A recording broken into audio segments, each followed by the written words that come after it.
So the next topic is resistances in parallel. Along with it, we will study the current divider rule. Previously we have studied the voltage divider rule. Now we will study the current divider rule.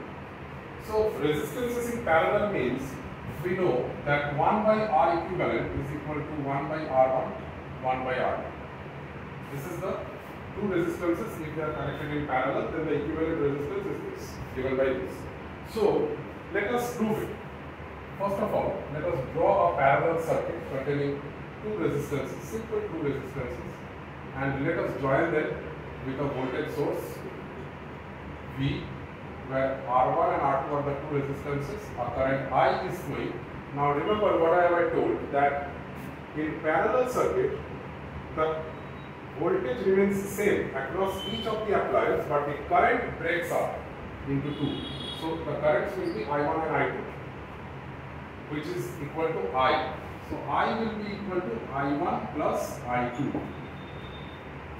Now if I see that what is I1? I1 is, I can write, since the voltage is V across all, V by R. What is I2? It's V by R2.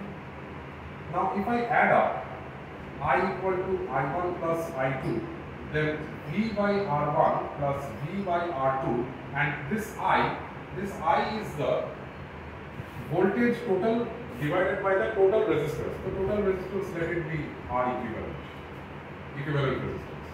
So if I write V by R equivalent equal to V into, I am taking common V into 1 by R1 plus 1 by R2, and if I cancel out, then I get 1 by R equivalent equal to 1 by R1 plus 1 by R2. So this is it, the parallel relation of resistances when they are connected in parallel. Now related to this is my current divider rule. Like previously I have told about the voltage divider rule, but the voltage gets divided in a series circuit. Here the current gets divided in the parallel circuit. So I should know about the distribution of current across the two branches.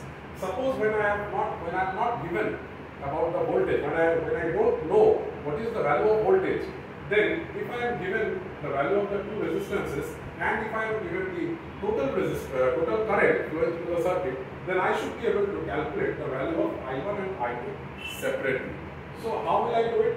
You see, V equal to I1 into R1, because this is the current and this is the resistance. So as per Ohm's law, V equal to I1 into R1.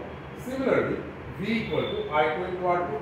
Now since these both are equal to V, so I can equate them, and if I equate them, it comes as I1 R1 equal to I2 R2. Now if I replace either I1 or I2, suppose I am replacing I1. So if I replace I1, then I1 equal to I2 R2 by R1. If I1 equal to I2 R2 by R1, then I am putting the value of this in this equation. So I equal to I2 R2 by R1 plus I2. Now if I am taking LCM, then I2 R2 plus I2 R1 by R1. Now from here, I into R1 equal to I2 R2 plus I2 R1. Now if I take common I2 from RHS, then I2 into R1 plus R2. So from here I can get I2 equal to I R1 by R1 plus R2. Okay, so this is the value of current flowing through the second branch, and it will be equal to the multiplication of the total current into resistance of the first branch divided by the sum of the resistance of the two branches.